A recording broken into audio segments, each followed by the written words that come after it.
Saludos y grandes bendiciones, mis amados hermanos y hermanas del canal En Defensa de la Fe. Les saluda su hermano en Cristo, Natanael Baloyes. Es para mí un gran gozo, una gran alegría poder saludarlos en el nombre del Señor, darles la bienvenida al repaso día por día de la lección número 11, titulada Un pueblo reincidente. Antes de comenzar con el mensaje, los invito a orar al Señor. Padre nuestro que estás en el cielo, tu nombre sea glorificado y santificado para siempre. En este momento buscamos tu rostro a través de esta oración, para pedirte perdón por nuestros pecados, para darte gracias por tu gran amor, para suplicarte que toques nuestra mente y nuestro corazón, para prestar atención a tu palabra y ponerla en práctica por tu gracia. Acompaña, bendice y fortalece a todos mis hermanos y hermanas que han de escuchar este mensaje. En el nombre de Cristo Jesús. Amén, Señor. Sábado 7 de diciembre. Para memorizar. Y dije a los levitas que se purificasen y viniesen a guardar las puertas, para santificar el día de reposo. También por esto acuérdate de mí, Dios mío, y perdóname según la grandeza de tu misericordia. Nehemías 13:22. Esta semana, con la ayuda del Señor, vamos a estudiar el capítulo 13 de Nehemías, y vamos a descubrir cómo luego de que el pueblo hizo un pacto con Dios, luego de regresar a Jerusalén, y luego del gran gozo y la gran alabanza, por obtener el perdón de Dios y ver cumplido su plan de reconstrucción, solo bastó que su líder Nehemías se ausentara por un tiempo para que volvieran a sus malos caminos, olvidando el compromiso que habían hecho con el Señor, dejando de guardar el sábado. Dejaron también de dar los diezmos y las ofrendas para el sostenimiento del templo y de los levitas, y como si esto fuera poco, se unieron a los idólatras. Por otra parte, los dirigentes a cargo también se habían pervertido, contribuyendo al deterioro de la fe del pueblo y obstaculizando su comunión con Dios. Veremos cómo esto, a pesar de ser devastador para Nehemías, no lo hizo desistir y abandonar la causa, sino que por el contrario se consagró al Señor, se armó de coraje y fue colocando cada cosa en su lugar, impartiendo orden y justicia con la autoridad que venía de Dios. El espíritu de profecía nos dice: los cristianos deben mantenerse distintos y separados del mundo, de su espíritu y de su influencia. Dios tiene pleno poder para guardarnos en el mundo, pero no debemos formar parte de él. El amor de Dios no es incierto ni fluctuante. Él vela siempre sobre sus hijos con un cuidado inconmensurable, pero requiere una fidelidad indivisa. Ninguno puede servir a dos señores, porque aborrecerá al uno y amará al otro, o se llegará al uno y menospreciará al otro. No podéis servir a Dios y a Mamón. Mateo 6:24. Cuando se ha limpiado el alma, el deber del cristiano es mantenerla inmaculada. Muchos parecen pensar que la religión de Cristo no demanda el abandono de los pecados diarios, la ruptura con los hábitos que habían mantenido el alma en servidumbre. Renuncian a algunas cosas condenadas por la conciencia, pero no representan a Cristo en la vida diaria. Profetas y Reyes, página 42.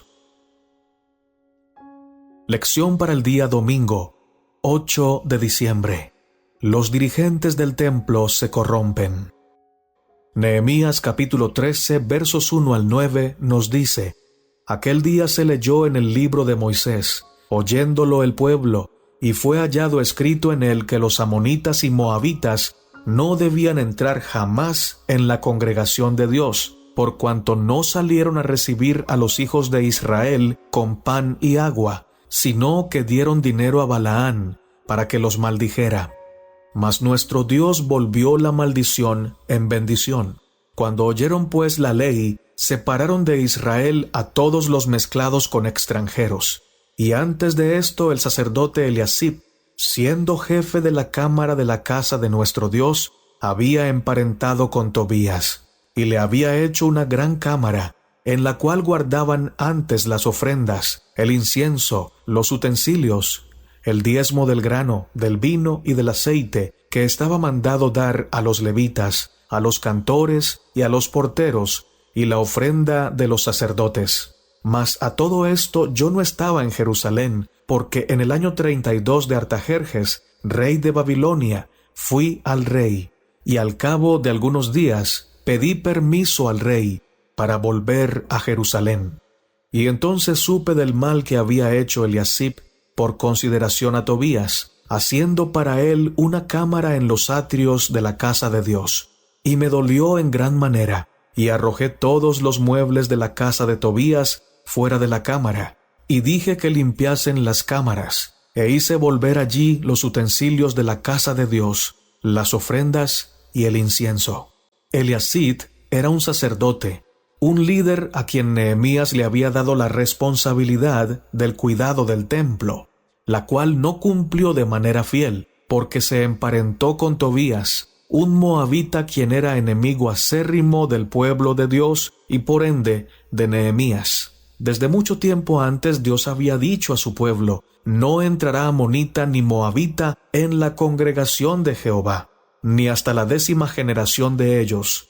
No entrarán en la congregación de Jehová para siempre, por cuanto no os salieron a recibir con pan y agua al camino, cuando salisteis de Egipto, y porque alquilaron contra ti a Balaán, hijo de Beor, de Petor, en Mesopotamia, para maldecirte. Deuteronomio 23, 3 y 4. Eliasib, en ausencia de Nehemías, permitió que Tobías se instalara en la cámara del templo donde anteriormente se colocaban las ofrendas, el incienso, los utensilios y los diezmos del cereal, del vino nuevo y del aceite, dispuestos para los levitas, los cantores, los porteros y las contribuciones para los sacerdotes. ¿Cuántas veces esto ocurre en nuestra vida espiritual? Luego de arrepentirnos, de pedir perdón al Señor, de ser limpios por su gracia y de hacer un pacto con el Señor, volvemos a caer, dejando que el enemigo se instale en la cámara de nuestro corazón, tomando cada día más y más espacio, adueñándose de nuestra voluntad. Esto es lo que representa la presencia de Tobías en el templo. La iglesia y el mundo no pueden emparentarse, porque la iglesia es el cuerpo de Cristo, y el mundo está dominado por Satanás. ¿Qué comunión tienen la luz y las tinieblas? Bien dice Dios en su palabra: ¿no sabes que la amistad del mundo es enemistad contra Dios? También simboliza para nosotros los viejos y malos hábitos que en algún tiempo teníamos y que ya habían sido desechados, los cuales habían sido vencidos por la gracia de Cristo Jesús. Pero luego, al descuidar la oración, la meditación en la palabra y la práctica de la misma, volvemos a darles cabida porque nuestro corazón se ha emparentado con las cosas del mundo. Cuando dejamos la palabra del Señor, cuando dejamos la oración, la comunión con Dios y la obediencia, nuestro corazón siempre va a correr a abrazar al mundo, a abrazar la filosofía mundanal. Y esto es una analogía o un ejemplo de lo que hizo Tobías ubicándose en una de las cámaras especiales del templo. Cuando Tobías entró a la recámara del templo, salieron las ofrendas, los diezmos, el incienso, los utensilios, el vino y el aceite. Cuando nosotros, luego de aceptar a Dios como nuestro Salvador, caemos y nos dejamos llevar por el pecado, sacamos de nosotros la presencia del Espíritu Santo, la oración, el gozo, la obediencia, y nos distanciamos del Señor. Pero Nehemías actuó con valentía y autoridad. No había tiempo para contemplaciones. Había que sacar a Tobías del lugar que había sido consagrado para el servicio del Señor. El siervo del Señor, Nehemías, echó del templo al impío Tobías sin ninguna contemplación. Actuó igual que el Señor Jesucristo lo hizo en el templo cuando echó a los mercaderes. A Nehemías no le importó que Eliasib no lo entendiera. Al fin y al cabo, la opinión de él no le interesaba. A Nehemías le interesaba la opinión del Señor, lo que el Señor dijera. Hermanos y hermanas, no debemos jugar con el pecado. Debemos sacarlo fuera de nuestra vida. Y recordemos que la única forma que tenemos para sacar fuera el pecado de nuestra vida es acudiendo a Cristo y dándole a Cristo el lugar que le corresponde en nuestro corazón. Necesitamos actuar como Nehemías, tirando fuera de nuestras vidas lo que nos aparta de nuestro Creador. Dios nos ayude también a ser celosos de nuestra iglesia. Precisamos de muchos hombres como Nehemías que tengan celo de la casa de Dios. Necesitamos hombres y mujeres que tengan celo por lo santo, por lo sagrado, por la verdad, que no solo cuiden el templo de la congregación, sino que también cuiden de su cuerpo como templo del Espíritu Santo, para que sea siempre digno de ser habitado por el Señor. Hoy día muchos de nosotros, por no perder miembros en la congregación, evitamos decir la verdad y reprender el pecado, y de esta forma le abrimos las puertas a los Tobías actuales, a los Tobías de hoy. Tengamos presente que la iglesia fue comprada a precio de sangre, que nuestra vida fue comprada por la sangre de Cristo Jesús, y esto debe llevarnos a cuidar celosamente no solamente del templo, no solamente de las cosas santas, sino también de nuestra vida. Si los hermanos dirigentes no cumplen fielmente su deber, los dirigidos no cumplirán el suyo. Los que están a la cabeza de la obra deben ser ejemplos del rebaño en todo lugar. Si hacen esto, tendrán una gran recompensa. Si no hacen esto y de todos modos aceptan tales posiciones, tendrán que dar una cuenta pavorosa. Testimonios para la Iglesia, tomo 1, página 678. Lección para el día lunes, 9 de diciembre. Los levitas en los campos. Nehemías capítulo 13, versos 10 al 14, nos dice: Encontré asimismo que las porciones para los levitas no les habían sido dadas, y que los levitas y cantores que hacían el servicio habían huido cada uno a su heredad. Entonces reprendí a los oficiales y dije: ¿Por qué está la casa de Dios abandonada? Y los reuní y los puse en sus puestos. Y todo Judá trajo el diezmo del grano, del vino y del aceite a los almacenes.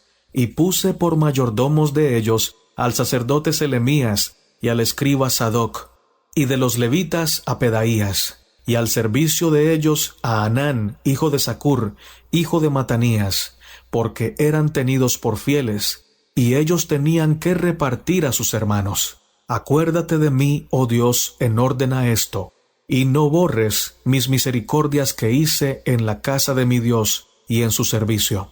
El pueblo de Israel se había comprometido con Dios diciendo: porque a las cámaras del tesoro han de llevar los hijos de Israel y los hijos de Leví la ofrenda del grano, del vino y del aceite, y allí estarán los utensilios del santuario, y los sacerdotes que ministran, los porteros y los cantores, y no abandonaremos la casa de nuestro Dios. Pero lastimosamente, todas estas promesas fueron echadas al olvido, y en vista de que el pueblo dejó de dar los diezmos y las ofrendas, las cuales eran empleadas para el mantenimiento del templo y de quienes servían ahí, muchos de los que servían en el templo tuvieron que abandonar su servicio para ir a trabajar al campo y así cubrir sus necesidades y las de sus familias. Cuando Nehemías regresa y se consigue con esta situación, toma las acciones necesarias para poner cada cosa en su lugar. Elige nuevos dirigentes, personas que habían sido fieles a Dios y a quienes el pueblo tenía en alta estima y eran confiables. Estos empezaron a manejar de manera correcta los diezmos, las ofrendas y toda la mercadería que entraba al templo, eliminando así, por la gracia de Dios, la corrupción. Levítico 27, 30 al 32 nos dice: Así pues, todo el diezmo de la tierra, de la semilla de la tierra o del fruto del árbol, es del Señor, es cosa consagrada al Señor. Muchas veces nosotros nos abstenemos de dar el diezmo y las ofrendas, usando como argumento de que no nos parece la manera en que son distribuidos, o decimos que es mucho lo que se envía para los ministros, quedando poco para cubrir las necesidades propias de cada iglesia. Podemos dar 1000 excusas, pero lo cierto es que debemos cumplir con entregarlo y orar al Señor para que sea invertido en la obra, en la predicación del Evangelio. Esto es algo que el Señor ha dispuesto no solamente para ayudar a la causa, sino que, si lo miramos bien, también es un sistema que nos ayuda a nosotros a despegarnos del Dios dinero, a despegarnos o a vencer el egoísmo, ayudándonos a recordar que no necesitamos estar acumulando tesoros aquí en la tierra, sino que por la gracia del Señor debemos hacer tesoros en el reino de los cielos. Esto nos dice el espíritu de profecía. Hay muchos en nuestro mundo que no anhelan escuchar la palabra de vida, pero ¿cómo pueden oírla sin un predicador? ¿Y cómo podrían vivir sin sostén los que sean enviados a enseñarles? Dios desea que las vidas de sus obreros sean sostenidas con cuidado. Son su propiedad, y Él es deshonrado cuando ellos se ven compelidos a trabajar en una forma que perjudica su salud. Él es también deshonrado cuando los obreros no pueden ser enviados a lugares necesitados por falta de recursos. Testimonios para la Iglesia, tomo 9, página 42. Lección para el día martes, 10 de diciembre. Diezmos y ofrendas. Cuando buscamos el significado de la palabra diezmo, encontramos que viene del latín decimus, lo que significa décimo o décima parte. En los idiomas originales de la Biblia, el griego y hebreo, las palabras utilizadas tenían este mismo significado, décima parte. El diezmo como sistema de tributación fue establecido por Dios en el Antiguo Testamento, con el fin de suplir las necesidades de los levitas y poder aportar para los gastos del templo o del tabernáculo. Además, también servía para ayudar a las viudas, los huérfanos y los pobres. Deuteronomio 26:12 nos dice: cuando acabes de pagar todo el diezmo de tus frutos en el tercer año, el año del diezmo, entonces lo darás al levita, al forastero, al huérfano y a la viuda, para que puedan comer en tus ciudades y sean saciados. Cuando Nehemías se ausentó, todo comenzó a decaer en Israel, y gran parte de la culpa de esta decadencia se debió a que dejaron de llevar al templo los diezmos y las ofrendas. Por esto les tocó a los levitas irse a trabajar a los campos para poder conseguir el sustento, y esto conllevó a que en Israel hubiera un enfriamiento espiritual terrible que llevó a muchos a la apatía y a la indiferencia por las cosas santas, por los mandamientos del Señor.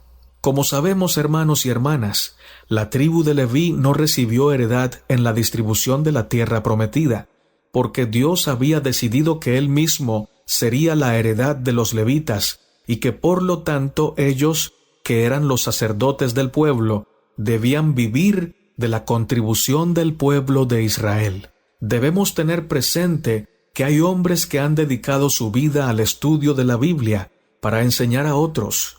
Tienen familia, esposa e hijos que mantener. Impartir el Evangelio es su trabajo a tiempo completo. Por tanto, deben recibir un pago, y este solo será posible si la congregación entrega los diezmos y las ofrendas de manera sincera y constante. De lo contrario, tendrán que hacer como los levitas, irse a trabajar en otras actividades para obtener el sustento. Aunque en el mejor de los casos, los verdaderos misioneros aprenden a trabajar y a vivir en fe y por la fe en el Señor Jesucristo. El espíritu de profecía nos dice: Dios está constantemente derramando sobre vosotros las bendiciones de esta vida, y si os pide que ayudéis en los diversos ramos de su obra, lo hace en vuestro propio interés temporal y espiritual, para que así reconozcáis que Dios es el dador de toda bendición. Dios, como obrero principal, colabora con los hombres en la tarea de proporcionar los medios necesarios para su mantenimiento. Por eso requiere que ellos colaboren con Él en la salvación de las almas. Ha colocado en manos de sus siervos los recursos necesarios para promover su obra en las misiones nacionales y extranjeras. Pero si tan solo la mitad de la gente cumple con su deber, la tesorería carecerá de los fondos necesarios y, como resultado, muchas partes de la obra de Dios quedarán incompletas. Consejos sobre mayordomía cristiana, página 51. Lección para el día miércoles, 11 de diciembre. Pisando en lagares en sábado. Isaías 58, 13 al 14 nos dice: Si retrajeres del sábado tu pie, de hacer tu voluntad en mi día santo, y lo llamares delicia, santo, glorioso de Jehová, y lo venerares, no andando en tus propios caminos, ni buscando tu voluntad, ni hablando tus propias palabras, entonces te deleitarás en Jehová. Isaías 58, 13 y 14. Es señal entre mí y vosotros, por vuestras edades. Señal es para siempre. Éxodo 31, 13. Otro de los compromisos hechos con Dios había sido roto, puesto que el pueblo de Israel estaba quebrantando el cuarto mandamiento, el día sábado. Lo irrespetaban trabajando y vendiendo sus provisiones en este día y comprando mercancías a los mercaderes, por lo que Nehemías les reprende con dureza y firmeza, diciendo: Y reprendí a los señores de Judá y les dije: ¿Qué mala cosa es esta que vosotros hacéis, profanando así el día de reposo? ¿No hicieron así vuestros padres, y trajo nuestro Dios todo este mal sobre nosotros y sobre esta ciudad? Y vosotros añadís ira sobre Israel, profanando el día de reposo. Nehemías capítulo 13, versos 17 al 18. Si nos ponemos por un momento en el lugar de Nehemías, entendemos la difícil situación que estaba enfrentando. Había partido dejando una ciudad organizada, gente arrepentida, dispuesta y comprometida a cumplir con la ley de Dios, y a su regreso encuentra todo hecho un caos. Pero no se dio por vencido, no desistió de su deber, no tiró la toalla. Dios lo llenó de coraje, de valentía y de autoridad para ir poniendo cada cosa en el lugar correspondiente. Nehemías no dejó que el desaliento minara su corazón, no actuó con miedo o con timidez, se aferró al escrito está de la gracia de Dios y reprendió con dureza el pecado de Israel. En tiempos de apostasía se requiere que hayan reformadores decididos a darle al Señor el lugar que le corresponde y a exaltar la palabra, aunque tengan que reprender a sus mismos familiares sin ninguna contemplación. Si no reprendemos el pecado, se puede perder el pecador. Pero si reprendemos el pecado en el nombre del Señor, con una santa osadía y una santa humildad, es posible que el pecador reaccione a tiempo y abandone su mal camino. La pregunta es: ¿qué hacemos cuando todo parece humanamente perdido? Este testimonio que hemos estado estudiando, que está plasmado en la Biblia, ha de ser de inspiración para cada uno de nosotros. Cuando luchamos por hacer la voluntad de Dios, Él es fiel en ayudarnos. Aunque estemos pasando por el valle de sombra de muerte, no temeremos mal alguno, porque Dios estará allí para ayudarnos a salir victoriosos de toda prueba, a salir pulidos del fuego, y cuando enfrentamos las batallas tomados de su mano, salimos de ellas siendo más fuertes y con una fe más firme. El espíritu de profecía nos dice: otro resultado de interactuar con los idólatras era el desprecio en que se tenía al sábado, o sea, la señal que distinguía a los israelitas de todas las demás naciones como adoradores del Dios verdadero. Nehemías comprobó que los mercaderes y traficantes paganos de la comarca venían a Jerusalén y habían inducido a muchos de los israelitas a comerciar en sábado. A algunos no los habían podido persuadir a sacrificar sus principios, pero otros habían transgredido y participado con los paganos en los esfuerzos de éstos para vencer los escrúpulos de los más concienzudos. Muchos se atrevían a violar abiertamente el sábado. Nehemías escribe: en aquellos días vi en Judá algunos que pisaban en lagares el sábado, y que acarreaban haces, y cargaban asnos con vino, y también de uvas, de higos, y toda suerte de carga, y traían a Jerusalén en día de sábado. También estaban en ella tirios, que traían pescado y toda mercadería, y vendían en sábado a los hijos de Judá. Profetas y Reyes, página 495. Lección para el día jueves, 12 de diciembre. ¿No hicieron así vuestros padres? Nehemías capítulo 13, versos 17 al 19 nos dice: Y reprendí a los señores de Judá y les dije: ¿Qué mala cosa es esta que vosotros hacéis, profanando así el día de reposo? ¿No hicieron así vuestros padres, y trajo nuestro Dios todo este mal sobre nosotros y sobre esta ciudad?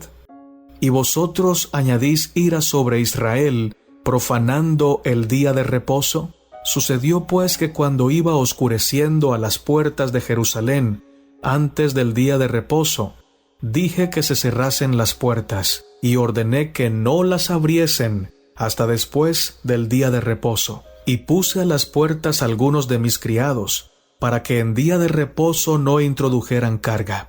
Cuando estudiamos la Biblia, podemos ver cómo Dios nos muestra lo fundamental que es el día de reposo para Él y para sus hijos, al enseñarnos que en este día debemos acercarnos a Él de manera especial y alejarnos de los negocios y de las actividades comunes para exaltar su poder y su gran misericordia. Él nos anima a reconocer el sábado como una delicia, como un día santo, glorioso de Jehová, y a honrarlo al no andar en nuestros propios caminos, ni ir tras nuestros placeres egoístas. Nehemías defendió con mucha vehemencia el cuarto mandamiento, el día sábado, el día de reposo, y mandó a cerrar las puertas de la ciudad para que no entraran en este día los mercaderes, y les advirtió de echarles mano si se quedaban a las puertas de la ciudad. Los padres o los antepasados de Israel prometieron que guardarían todos los mandamientos del Señor. Sin embargo, fallaron en este aspecto una y otra vez. Por ello fueron desterrados. Sus pecados fueron los causantes de una gran esclavitud y miseria. Ahora, en el tiempo de Nehemías, el pueblo estaba repitiendo la historia, aunque sabían las consecuencias de desobedecer los mandamientos de Dios, estaban pasando por alto esta amonestación. Por esto Nehemías los reprende con dureza, y con mano fuerte les dice que no va a permitir de ninguna manera que la historia se repita, que en esta ocasión él va a hacer todo lo que esté a su alcance para llevar a cabo el plan y propósito de Dios para con su pueblo. Esto mismo debemos hacer hoy. Hay pecados que consentimos en nuestros hogares, que están trayendo a nuestras familias atraso espiritual y maldiciones para nuestros amados. Debemos pararnos firmes como lo hizo Nehemías y reprender el pecado. Decir: a nuestra casa no va a entrar nada que desagrade al Señor, y las puertas se van a cerrar para todo aquello que contradiga o que esté en contra de lo que nos dice la palabra que el Señor nos ha revelado. Esta experiencia nos enseña que no debemos tener ninguna contemplación con el pecado y que debemos cerrarle la puerta. Así que por la gracia de Dios debemos estar alerta, porque el enemigo anda como león rugiente, buscando a quien devorar. El enemigo es astuto y apenas dejemos una puerta abierta, él intentará entrar, porque conoce y estudia nuestras debilidades y utiliza estas debilidades para dañarnos y para hacernos caer. Él sabe cuáles son nuestras áreas débiles Si somos iracundos o impacientes, nos pondrá a pelear con otras personas. Si tenemos la tendencia a ser infieles, nos va a presentar muchas oportunidades. Si nos gusta tomar lo ajeno, entonces nos pondrá dinero fácil. También intenta manipularnos con nuestro pasado, haciéndonos creer que Dios no nos ha perdonado, que estamos siendo castigados por los errores de nuestro pasado, pero Dios nos dice: Yo soy el que borro tus rebeliones por amor de mí mismo, y no me acordaré más de tus pecados. Isaías 43, 18 y 19 y verso 25. Si nos hemos arrepentido de nuestros pecados, si le hemos pedido perdón al Señor, y si nos hemos apartado del mal, entonces podemos estar seguros que el Señor nos ha perdonado y que ha echado nuestros pecados al fondo de la mar. El enemigo se ocupa de traer a nuestra mente pensamientos de desaliento, de derrota, de miseria, de destrucción. Trata de hacernos creer que estamos perdidos, que no somos nada y que pereceremos pronto. Todas estas y muchas más son las puertas que Satanás usa para ingresar a nuestra mente. Pero nosotros debemos seguir por la gracia del Señor el ejemplo de Nehemías, y debemos cerrar las puertas en el nombre del Señor. El espíritu de profecía nos aconseja: la escuela sabática y la reunión del culto ocupan solo una parte del sábado. La parte que queda para la familia puede abarcar las más sagradas y preciosas horas del sábado. Mucho de este tiempo deben pasarlo los padres con sus hijos. Los padres pueden hacer del sábado una delicia si toman la debida actitud. A los niños puede interesarse en la buena lectura o en la conversación en cuanto a la salvación de su alma, pero habrán de ser educados y preparados. El corazón natural no está propenso a pensar en Dios, el cielo, ni las cosas celestiales. Deberá contrarrestarse continuamente la corriente de mundanalidad e inclinación al mal, y deberá fomentarse la luz celestial. Conducción del niño, página 504. Lección para el día viernes, 13 de diciembre, para estudiar y meditar. Algunos que desempeñaban cargos sagrados rogaron por sus esposas paganas, declarando que no podían separarse de ellas. Pero no se hizo distinción alguna, no se respetaron la jerarquía ni los puestos. Cualquiera de los sacerdotes o de los gobernantes que rehusó cortar sus vínculos con los idólatras quedó inmediatamente separado del servicio del Señor. Un nieto del sumo sacerdote, casado con una hija del notario Sanbalat, no solo fue destituido de su cargo, sino también prestamente desterrado de Israel. Nehemías oró así: Acuérdate de ellos, Dios mío, contra los que contaminan el sacerdocio y el pacto del sacerdocio y de los levitas. Profetas y Reyes, página 497. Los hijos de Dios están llamados a ser representantes de Cristo y a mostrar siempre la bondad y la misericordia del Señor. Como Jesús nos reveló el verdadero carácter del Padre, así tenemos que revelar a Cristo a un mundo que no conoce su ternura y piadoso amor. De la manera que tú me enviaste a mí al mundo, decía Jesús, así también yo los he enviado a ellos al mundo. Yo en ellos y tú en mí, para que conozca el mundo que tú me enviaste. Juan 17, versos 18 y 23. El apóstol Pablo dice a los discípulos de Jesús: sois manifiestamente una epístola de Cristo, conocida y leída de todos los hombres. Segunda de Corintios 3, verso 3. En cada uno de sus hijos, Jesús envía una carta al mundo. Si sois discípulos de Cristo, Él envía en vosotros una carta a la familia, al pueblo, a la calle donde vivís. Jesús que mora en vosotros quiere hablar a los corazones que no lo conocen. Tal vez no lean la Biblia o no oyen la voz que les habla en sus páginas, no ven el amor de Dios en sus obras, mas si eres un verdadero representante de Jesús, puede ser que por ti sean inducidos a conocer algo de su bondad y sean ganados para amarlo y servirlo. El camino a Cristo, capítulo, la fuente de regocijo y felicidad. Primer párrafo. Al estudiar esta lección, aprendemos con cuánta seriedad debemos tomar nuestra vida espiritual, nuestro compromiso con el Señor. Vimos en esta lección un llamado especial a quienes ocupan cargos de liderazgo en la Iglesia. Es nuestro deber asumir con diligencia dicho cargo, siendo ejemplos a seguir para todos los miembros de la Iglesia y también para aquellas personas que todavía no conocen a Cristo. Que podamos cada día tomarnos fuertemente de la mano del Señor Jesucristo y así poder enfrentar las pruebas de esta vida y las tentaciones que en nuestro camino pone el enemigo del Señor. Que cada día de nuestra vida sea un día de preparación, de consagración, de entrega total al Señor, para que podamos estar listos de disfrutar en la vida venidera con nuestro Señor Jesucristo por la eternidad.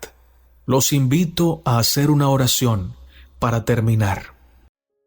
Padre nuestro que estás en el cielo, Dios de Abraham, de Isaac y de Israel, acudimos a tu presencia urgentemente, como el sediento busca las aguas, como el hambriento busca el pan. Señor, tú eres nuestra mayor necesidad. Tú eres nuestro Rey, nuestro Creador. Necesitamos, oh Padre, tener conciencia de cuánto necesitamos de tu presencia. Ayúdanos, oh Señor, a ser conscientes de tu guía constante, a ser conscientes del gran anhelo que tienes de salvarnos, de hacer de cada uno de nosotros una luz para el mundo. Por eso, oh Padre Celestial, te rogamos que nos ayudes a sacar de nuestros corazones todo mal pensamiento, todo mal hábito, todo pecado, sea grande o pequeño. Ayúdanos a tener la valentía de reconocer nuestro pecado y poder renunciar a él de manera terminante y firme por tu gracia. Danos, oh Señor, un corazón humilde que pueda servirte con fidelidad. Enséñanos a trabajar por fe, para gloria de tu nombre, a predicar tu verdad, con nuestro testimonio, pero también con nuestra voz. Aprovechamos este momento de oración para poner en tus manos a aquella madre, a aquel padre que está sufriendo porque su hijo es rebelde, porque sus hijas están lejos de ti, porque sus nietos están entrando en vicios. Señor, clamamos para que esas familias sean llenas de tu Espíritu Santo, esos padres y esas madres puedan siempre levantar un altar vivo en sus casas y orar constantemente y dar testimonio para que sus hijos o nietos sean libertados en Cristo Jesús. Clamo por mis hermanos que padecen alguna enfermedad. Provee para todos tus hijos, Señor, sanidad física y espiritual según tu santa voluntad. Por cada petición que mis hermanos comparten en los comentarios, oramos también por aquellas personas que escuchan este mensaje, pero que todavía no hacen parte de tu pueblo. Quita, Señor, cualquier obstáculo que impida que ellos se acerquen a ti por completo. Terminamos esta oración sabiendo que has escuchado, que has tomado nota y que, Señor, tú respondes con amor eterno. Y por ello cada problema será resuelto, cada vida será tocada y cada milagro se llevará a cabo según tu sabiduría y gran misericordia, en el nombre sagrado y santo de nuestro amado Señor Jesucristo. Amén, Señor. Maranata, mis amados hermanos, y que nuestro Rey, el Señor Jesucristo, venga pronto.